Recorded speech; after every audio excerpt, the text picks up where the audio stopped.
large areas. They've been displaced and they've lost everything.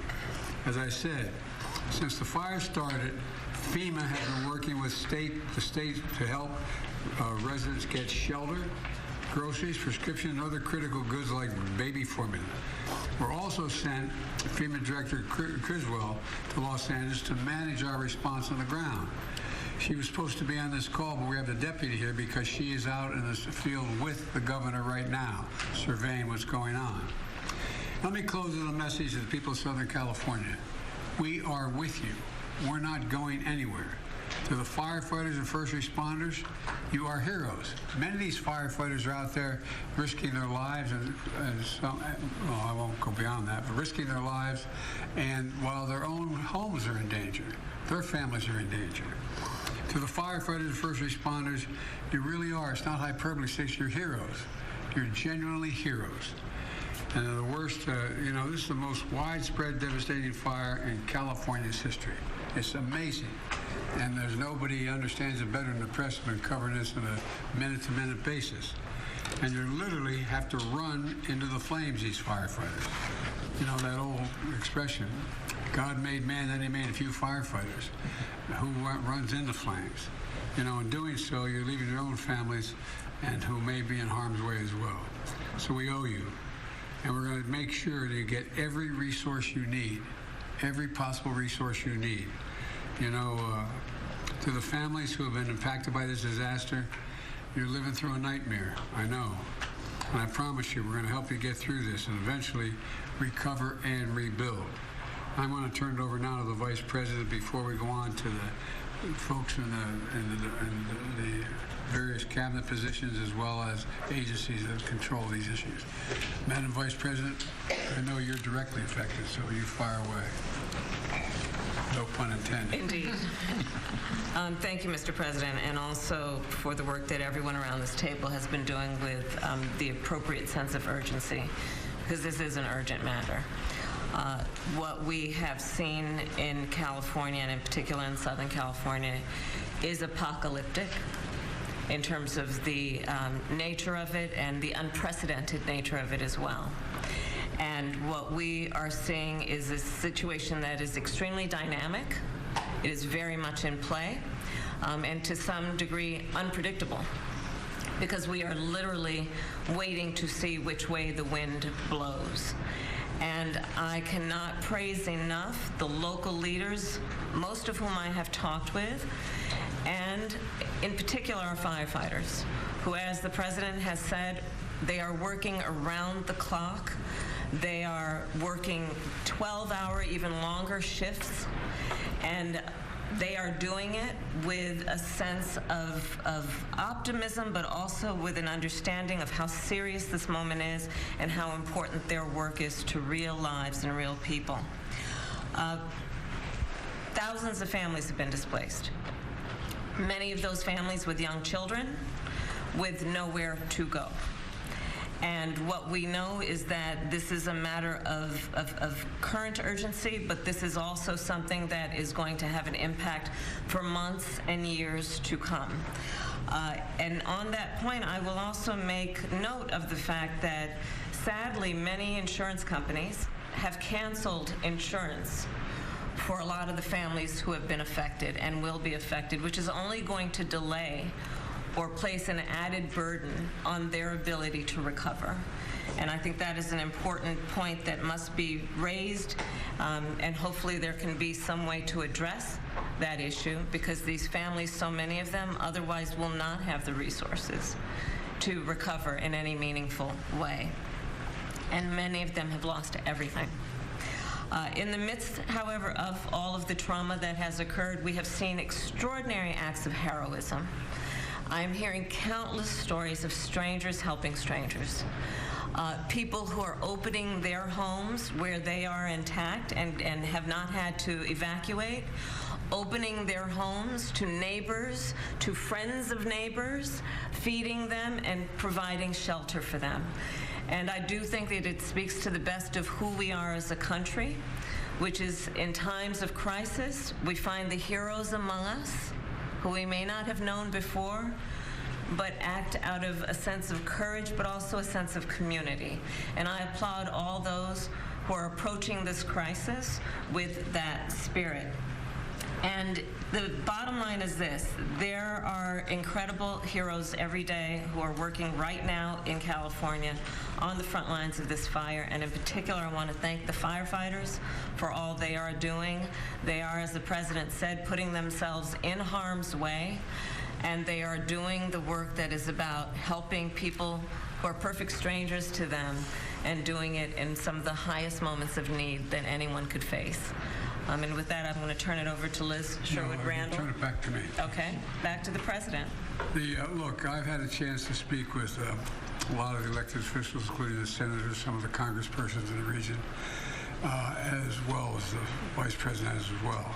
And I want to be clear that one of the reasons I've asked this larger group to get together is because they control the very agencies that are needed from the federal level to get things done. And you know, we're in a situation where the U.S. Forest Service Chief, Randy Moore, is here. And he's going to provide an update in the fire situation in Los Angeles and discuss how the U.S. Fire Service, the U.S. Forest Service, is assisting Los Angeles and the state of California with fighting the wildfire, including the action his team has taken to suppress new fire starts. So, Chief, why don't you fire away? Thank you, Mr. President. Madam Vice President, it's great to see you. I, too, consider California my home. Yes. And so it's great to be here to talk about this dramatic situation that we have. So the Forest Service and the Department of Interior are actively engaged in supporting the response to the wildfires in Southern California. And there are 4 major fires that we currently have going on. The Forest Service is in unified command with the LA County as well as other local city agencies. We're looking at the Eaton, the Hurst, and the Lidia. And if you look at that area there, that's the northernmost part of that area where the fires are taking place. The Palisades Fire, which CAL FIRE is in control of. And then we have a new start, which is this Sundown Fire that just started last night. And it also has potential to expand quite significantly just based on the location it's at, but also the winds that are expected to continue. Right now, when I look at the mutual aid system in California, I want you to know that it's second to none in terms of how that system works and how it really moves to activate the federal firefighting community and how it is activated and engaged. You know, every year we prepare for these Santa Ana winds. It's just that what is happening now is happening sooner. It's happening at a time now where we normally are at our lowest point in the fire year. And the fact that these fires are taking place now, it says that there are things that are going on in our climate that is creating truly year-round fire situations, and it's something that we all need to be mindful of, and this is a good indication of that. To give you an example, that if a fire starts from any ignition source during these Santa Ana winds, it has the potential for explosive growth and spread. And when that happens under these wind-driven conditions, it's very difficult to control. Now, in addition to this, when these winds are high, the aviation resources cannot fly, so it limits a lot of the potential area of support. As of this morning, there were over 4,000 firefighters that was assigned to these large fires. 600 or so were currently federal work, which means Forest Service and Department of Interior. And it doesn't include many who are assigned to their home units to provide initial attack. To give you an idea of the unsung heroes in these fire-type conditions, in the last 24 hours, we've had 50 starts, and the initial attack success has been wonderful. So we've stopped the potential for 50 additional fires to be added to these 4 significant fires that we currently have. And that's what I mean by having initial attack crews stay put or pre-positioned across the state based on intelligence that we're gathering. And so I wanted to mention that because we talk about the active fire suppression, but there's so much that takes place behind the scenes that limits the amount of fires that our firefighters are having to respond to. The President did an excellent job of mentioning all of the resources that's available and that are assigned to the fire. I won't go over those, but we have a number of equipment that's out there that when the winds allow us, we'll be in the air fighting those fires. We also have a number of private contract crews that we're working with. We're working wonderfully with the state, county, and other federal firefighters, also the tribal firefighters as well in the communities. And we're looking at these MAFs, which we call the Modular Area Firefighting System Air Tankers. There's 8 of them. And there were, like I said, this time of the year, we're not ready for that. But within the next 24 to 48 hours, we'll have all 8 that's available for assistance. These aircrafts require lead planes to lead them into these fires. And so we're having to go through that whole process and ramp up really quick to get the inspections in, the check rides, so that these are qualified and are able to go. We're also working with our Canadian partners to mobilize 2 CL-415. These are water scoopers. They were cleared customs on Monday, and they will be available after they clear federal inspections and the check rides. An important thing to know is that these aviation resources require a lot of support in the form of mechanics, airport space, helicopter managers, area supervision. And so we work with our state and local and federal agencies to identify these aviation support resources to be sure that we can respond effectively. Now, I had mentioned the amount of fires that we've responded to in the last 48 hours, and I mentioned the 50 fires in the last 24 hours. We continue to have new starts. We're continuing to monitor the types of activities. We have about 8,000 firefighters on standby to add to this if need be. Right now, we are going to monitor the number of aircraft and firefighters we have in that small space. Because as you can imagine, there's only so much you can put in a space before you create other challenges there. The airspace in that area is pretty tight. You have commercial airports and others in that area. You also, unfortunately, have drones in the air, which is a concern to our pilots and to the safety of the aircraft, and so we have to be mindful of that. I only bring it up to let you know that this is not a very easy environment to operate within. Our firefighters, both federal, state, and local, and tribal, are doing just an outstanding job in what I consider to be some significant challenges in a significant environment. I think, as I look at some of the questions that you may tend to ask, it's typical that the causes of fires isn't known immediately because resources are really focused on response. However, all the fire causes are investigated, and I want to be upfront with that. Each one of these fires will be investigated to see what the cause and origins of them are. And what we know now is that it would be unusual for there to be lightning-caused fires in Southern California at this time of the year. Fire investigations are the responsibility of the jurisdiction of where the fire starts, and we're ready to assist with this if and when needed. Thank you all. Thank you. Randy, tell me about the conditions that we're dealing with on the ground. What's most concerning to you? Most concerning right now is the wind. Because the wind is limiting our ability to put aircraft in the air. Aircraft will not put that fire out, but it gives our firefighters, our boots on the ground, a really good opportunity to put the fire out with a little help from retardant and water drops. With these Santa Ana winds, what's interesting about this part of California, these Santa Ana winds comes off the ocean usually in the mornings, and then you have the sundowner winds in the afternoon pushing the wind back the other way. And so while you're fighting to stop the fire this way in the morning, you're also fighting to stop the fire from coming back at you in the afternoon. The sundowner winds are not significant as we speak, but those are the challenges we have in that part of California. And so again, our firefighters are doing just an outstanding job of working in that type of environment, which their lives are really at risk pretty significantly under these conditions. Thank you. I told you Administrator Griswold is off with the governor and inspecting some of these areas. So we have Bob Fenton. Bob, can you hear me? Hello, Bob. Yes, sir. Mr. President, I hear you. Fire away. You hear me, sir? I'm there. So the administrator is with right now the governor, the mayor of LA, county, local officials, getting a briefing on the fire to really understand what the needs are as we move forward, not only with regard to the firefight, which Chief Moore was talking about, but also to regard to support the population displaced. Over 360,000 under mandatory evacuations, hundreds of thousands more with warnings.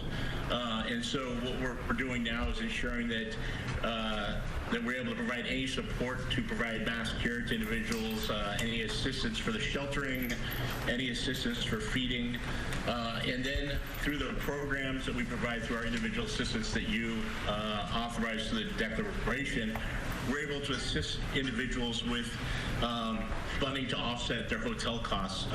So applying to FEMA on the 1-800-621-3362 number is important, or disasterassistance.gov. We're sending teams out to the shelters. We know that there will be a huge need after fires for mental health specialists, and working with HHS on providing that. As the Vice President talked about, insurance is problematic in California, especially with the fires. And so not only do some of the changes in our authorities help now with those that are underinsured, which you see more and more, but we want those that are insured to start seeking assistance to their insurance companies.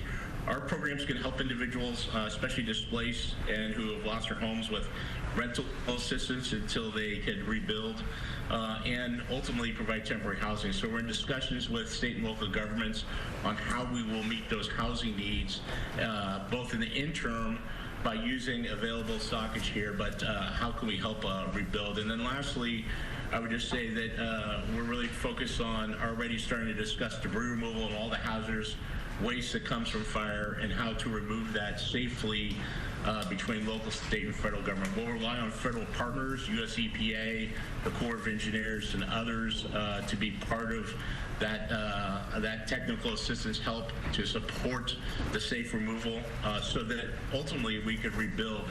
And one of the things that we will start doing in the next couple of days is starting that discussion on how do we rebuild, and not only rebuild, but rebuild more resilient and bring together state, local, and federal agencies to start that discussion in the weeks to months ahead. And so right now we're focused on meeting the immediate needs of those displaced, but already starting to work on recovery and rebuild and bringing all our authorities and the full weight of the federal government and all the resources that you've authorized to help California in that endeavor. Bob, what do you think the biggest challenge is? Also, I got. Oh, sorry. Go ahead. Go ahead. I think the biggest challenge is going to be the mental health stress that is put on individuals that have lost everything. Fires are, so drastic. They destroy everything very quickly. Individuals don't have a lot of notice to leave, and so I think there's going to be a significant mental health strain, followed by a need to help individuals recover and rebuild. And the Vice President is exactly right. Why I suspect that many have insurance, many are underinsured. And insurance is difficult to get, and some might have lost their insurance or been canceled by insurance companies. And I think that's something we need to continue to work on, as a government at all levels. But something where there'll be gaps in assistance that we will need to bring in not only federal agencies but nonprofits, private sector to help meet those needs. I think we're going to have to do that. In addition, the fact is that the two declarations I signed, provide for example, the rebuilding of churches and schools and certain but not businesses, not business centers. And so that's going to be a gigantic cost as well. But the debris removal is a big deal. And that's going to take a long time, isn't it? Yeah, it will take some time to remove the debris. In California, unfortunately, we've had a lot of experience with fighting fires and removing debris, and so it will take months to a year. This is a very widespread with significant damage to infrastructure, and we want to not only immediately remove the hazards, things like propane tanks, some of the power cells that are there, and other contaminants that may be in households, and make sure that they're safe to re-enter and re-look for personal effects. But then the second part is removing that ash, and what we've done before is help people with the removal so that we could get down the grade and then immediately start rebuilding. All right, I appreciate what you're doing, and like you said, 360,000 people have been evacuated so far. Sure, appreciate. Go ahead. What were you going to say? Yes, sir. I just want to let you know I'm on also with the fire administrator from FEMA, who's been working with the local fire chiefs, and I didn't know if you had any questions or she wanted to add anything to this discussion. Chief Lori Moore is on. Well, I've been talking to them, so Chief, you want to add anything to this? I will, sir. Thank you very much. And as you might know, I've been here, got here last night. It was important to get here on the ground with the fire chiefs and the firefighters that are here. So I've been with LA County, LA City Fire Chief since last night. We're at the Palisades EOC right now, as Regional Administrator Fenton just said, with the governor, with the FEMA administrator, getting the brief. The coordination of resources, it helps for us to be here, U.S. Fire Administration, as part of the response, because we're on the ground. We're able to explain ground truth and coordinate resources, streamline the communication between federal. We're also here checking on the firefighters on the front lines, and I really appreciate what you and the Vice President both said about the boots on the ground, because these are their communities, and nobody wants to fight the fire and save these communities more than these firefighters who are boots on the ground from the very moment the ignition began. So we're checking on them. I will tell you they're exhausted. Obviously, many of them have been more than 6 hours on this now. They are able to take a quick nap sometimes in the truck, but they are on the job. And they keep fighting, and so they need to know that they matter. And so it's important that I show up with them, to see them, to say thank you, and to let them know that we are watching, that we know what they're doing. We want to make sure that we're here when injuries happen. And so we did have an injured firefighter in LA County, fell through a 3-story roof just about 2 hours ago. So several major injuries, but in the hospital. I'll be going to check on him shortly. And it's about the response too, because often while they're in the midst of the response, these chiefs can't explain everything that is happening, and there's a lot of questions, as you might imagine, and are addressing. And so it's important that we're here to help explain why the fire's moving the way it is, the fire dynamics, helping people understand. And when there's questions, as you know, about the response or about the water, to help people understand that it's not over if there's not water in the hydrants. We have tenders, we have tankers, they're doing rescue. So there's a lot of work to be done, and controlling these perimeters. There's so much work that these firefighters are doing beyond the direct suppression on these fires. And so that's why we're here, and to continue to learn, because every one of these tragedies, unfortunately, is a lesson to how to prevent the next. And so it's important that we do that as well. And so we're going to remain on the ground here, sir, on your behalf for a couple other days to make sure that we are part of this conversation.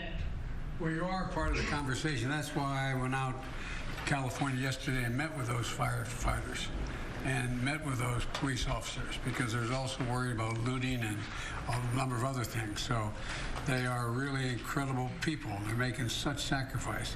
But I think you're right that we have to provide them all that is humanly possible for them to be able to do their job. And there's going to be a need.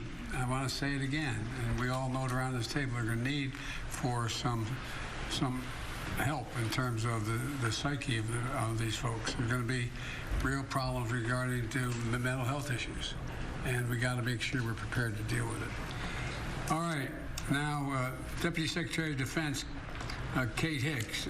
Secretary, why don't you tell us what you and I and others have been talking about the Defense Department doing and what they're prepared to do now.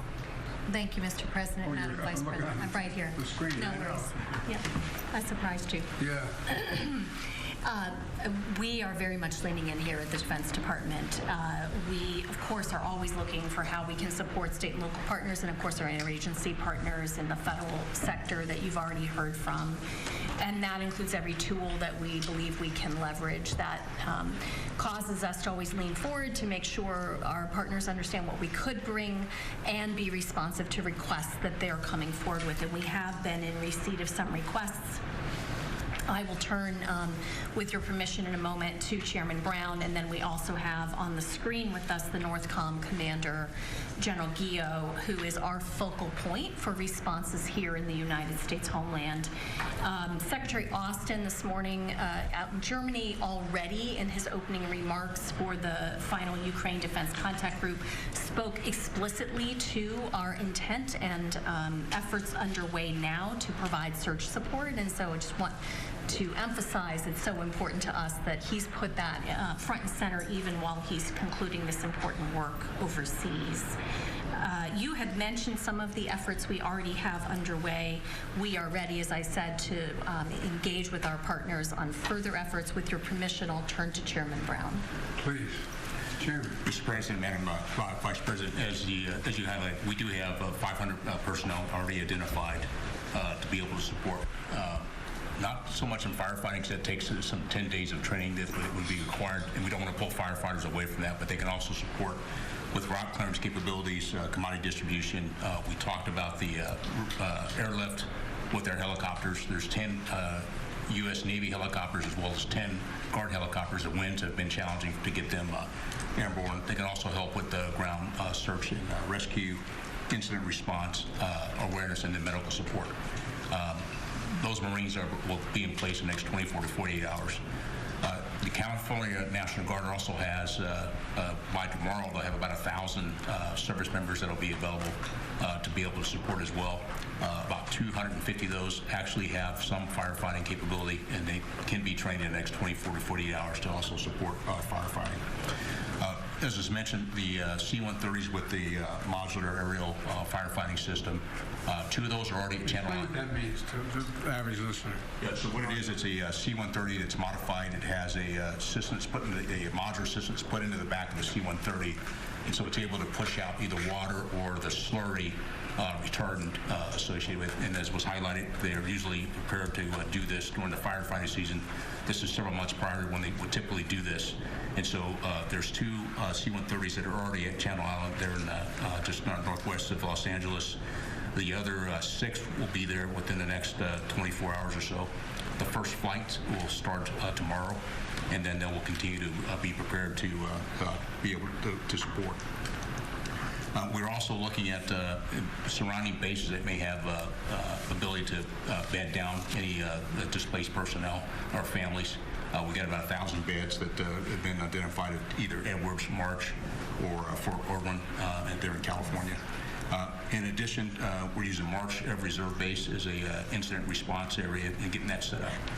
Mr. President, last thing I would say is before I turn to General Guillot, what we really try to do is identify things that we know we can lean forward on before there's even an ask. We want to make sure we cut down the timeline to get provided capability. And we also want to make sure, and I know that General Guillot is communicating that with Ms. Griswold from FEMA, so that we want to make sure we, as I say, provide an a la carte menu of all the things we have available. So even if they don't have time to think about it, we're already looking ahead. Last thing I would say is when I met this afternoon with my staff, the thing we also talked about is there's an immediate response, but there's also, as was highlighted, the longer-term response of things that we'd have to be able to look at in recovery.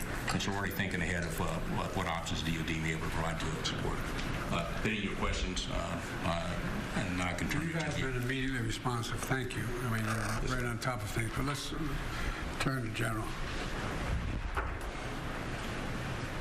afternoon, Mr. President, and thank you, Chairman. Northcom, on behalf of the Department of Defense, is aggressively taking action to deliver capabilities to California as soon as they're requested. So in addition to the aircraft and ground forces and the installation support that President Biden and Chairman Brown mentioned, we've identified other capabilities such as helicopter support, search and rescue, both from the ground or from the air, commodity distribution, route clearance, and medical capabilities that we've postured and have leaned forward to make sure that they're able to deploy to California and operate just as quickly as they are requested. And to do that, we're cooperating very closely with FEMA, with the state of California, and the National Guard Bureau to deliver the right capabilities at the right time for the women and men of California. Well, the Defense Department, I got to say, stepped up immediately. I didn't even, matter of fact, I got a call what you need before I even asked. So thank you all. And you have incredible capacity and capabilities. It's just getting them in place as quickly as possible is the most important thing. You're doing that right now. So I think you're going to see an awful lot of help coming based on what you want to do, what you can do, and the entire department is surging capacities, in my understanding, including the aerial equipment to fight these fires. So thank you very much. Now, I'd like to speak to our Department of Energy Secretary Jennifer Granholm. She will brief us on power outages and initial assessments of impacts on the power grid in Los Angeles area. And Madam Secretary, it's all yours, wherever you are. We're looking to see if she's still on the screen. She had to board a plane, so if she has had to board, the Deputy Secretary, Dave Turk, is sitting at the end of the table. It looks like she is on her plane, so It's all you. Now, fire away. I'll give the update, Mr. President. And she's on the way, Mr. President, to Puerto Rico again on official visit, given the island-wide blackout there, and doing everything we can to help on that front per your guidance and the Vice President's direction as well. And of course, again, per your guidance, we're doing everything we can to help, working with partners, including our utility partners, but also other federal partners as well. As of just coming into this meeting, there's about a little over 400,000 customer outages in California. Important to note that these are both actual outages, power that's actually been disrupted because of the fire, but also proactive shut-offs, just as you mentioned as well, to prevent fire ignition and the spread of fire. We've got two main utilities out there, Southern Cal Edison and the Los Angeles Department of Water and Power, and we're in close and continuing contact, including with their CEOs, Pedro and Janice as well, including calls with them just a few hours ago, just to make sure we're doing everything we can to help. We're coordinating with those utilities and with utilities literally across the country to make sure that we've got all the capabilities that we have in the federal government, but our utility partners to provide that. I want to thank you, Mr. President. You joined a call just a couple months ago with Liz and our secretary to thank all of these utility CEOs. We've got this phenomenal partnership with utilities all across the country. It's called mutual assistance. And if any utility in any one region needs help, all the other utilities, and we last unleashed this phenomenal partnership to bring 40,000 utility workers to Florida, North Carolina, South Carolina, the affected regions with the two hurricanes back to back, and everybody continue to talk to me. I've been deployed so many places. Well, having been with the utilities out, we were all in Colorado for this meeting. They just appreciated you taking the time to thank them for their personal leadership, and it's the utility CEOs themselves who make the time for these calls going forward.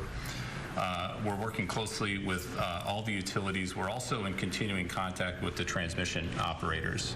The disruption has really been at the distribution level, at the local level, but we want to make sure there's not broader outages and broader concerns. As of now, we're not seeing any issues with stability of the broader transmission system, either in the region or across California or more broadly. So that's a good news part of where we're at now, of course. We're working with the utilities trying to restore power to customers as quickly as we're able, but full restoration, of course, is going to take some time here. In particular, the comprehensive damage assessment will take time and can't begin until it's safe for crews to get in there and actually do the assessments and do the work. So we're working, Madam Vice President, as you said at the outset, with a real sense of urgency here, but also with a sense of we'll do whatever we can over the long haul to do right by our responsibilities. David, one of the things that everybody's mentioned so far is the mental stress it's going to cause for average Americans who are caught in the middle of all this. And one of the things that, it's not, these aren't everyday, no matter how well educated one is, they're not always certain how power is transmitted, why it's transmitted the way it is, and so on. Could you explain to the folks here, the public is listening, what the impact on some of the utilities have had on the ability to generate the pumping of water? And because there's a lot of accusations going around that it's because that the local leadership didn't care. I mean, explain how this works and why it makes sense what's happening. So this is an issue, actually, Secretary Granholm was on the phone with the CEO of Southern Cal Edison to talk exactly about this and make sure we were doing everything we can on that front. And it's both the power issue, and you mentioned generators and other ways that we can try to help solve the problem there, but it's also the pressure and making sure that we're thinking of these things holistically. And certainly my experience over the last 4 years under your leadership is it's not one department, it's not one slice of your federal government that is responsible. Energy and water issues overlap in a lot of different ways. So we work with our EPA colleagues and others to make sure that we're bringing all of our expertise and explaining it to our fellow Americans. It's important that we give transparent information and information they can rely upon. Well, I think it's just people don't know how it functions. And for example, since I've been president, I've been in an aircraft flying over more territory where there have been wildfires, from Arizona all the way up to Idaho and beyond, and that make up an area larger than the entire state of Maryland that burned to the ground. And one of the problems has been that people don't understand that when these high winds occur, what happens is, or when these storms occur, these utility poles, these whole, those big lines, you see where all the lines are on, they fall to the ground in the middle of the forest. It's not just about raking the leaves under the trees. It's about the fires that causes. And so utilities have to shut down the ability to continue to transmit on those lines. And the consequence of that, I don't think most people think, no matter how well educated they are, unless they're in the area, that there's a direct correlation between the utility company and the ability to pump water out of a hydrant. And so it allows for a lot of uninformed people to make assertions or concerns or accusations about the local officials not caring or not working. So as I understand it, the vast majority of the circumstances where the water resource has been diminished is because of the utility company not being able to maintain the electric transmission because they're getting knocked down or shutting down so they don't cause more fires. Fires, exactly. But now what is happening is, are we getting cooperation with utility companies to bring in generators and others to bring in generators to generate the energy to allow that fire hydrant to function? Explain that a little bit. So this is the pragmatic can-do attitude, and folks who've been literally doing these are civil servants and others for their careers, and making sure that we're solutions-oriented. We sometimes call our department the Solutions Department, as Liz knows from having been Deputy Secretary of the Department of Energy. And so whatever gets the power on to allow the water, whatever gets the job done, a lot of times it's working with our defense colleagues who have terrific assets that can be brought in quite quickly. The other point I'd like to make, Mr. President, to thank you and the Vice President's leadership and our folks in Congress, your bipartisan infrastructure legislation actually provided $10 billion. It's a GRIP program for grid resiliency to improve the resilience of our grids so that when the grids do go down, they come back on quicker. That's $10 billion that we've already gotten out the door and is being invested in communities all across the country. We need more of that. We need continued focus on infrastructure, but infrastructure matters. It matters a great deal because, for example, one of the things that I knew but I didn't know that I didn't put a number on it It'd be a lot easier if these electric lines are running underground in contained vessels. So in the middle of forest, so there's nothing that, I mean, but it costs what, 6 times more? It can cost 6 times more, and we're doing a lot more undergrounding thanks to your leadership on the infrastructure funding. It's not cost effective everywhere, and Some places it's necessary. it's absolutely necessary, and we need to have the funding and support to do that as quickly as we can. Well, I think we're moving in the right direction. I know it, look, this is really, really, really difficult for families to have to deal with it. I mean, you know, I have a family member who lives out there, and the area where he lives, I'm not getting into the detail, but where he lives, I think there's something like 240, 260 homes that burned to the ground, all but 14 or 15 of them. And everybody has to evacuate. And people are going, when do I get back? Will I ever find that picture album? Will I ever find the jewelry that my grandmom gave me? Will I ever, I mean, there's so much anxiety that's generated. And I think that we've been through this once before in Hawaii, where the fires occurred, and we're trying to build back up the community so they could open up and things be running. But it's really, really, really hard. So I'm going to make an appeal right now to the United States Congress. They're going to have to step up when we ask for more help to get these people the kind of shelter they need, to get the kind of help they need, because it really does matter. And you guys do, Dave, I'm not being solicitous, you all do a hell of a job. And we've learned, unfortunately, so much. And there is, in case you haven't noticed, there is a global warming. It does change weather patterns. And as you explained, Randy, wind's going in and wind's coming out. You get the one going in, but you don't want the one coming back out.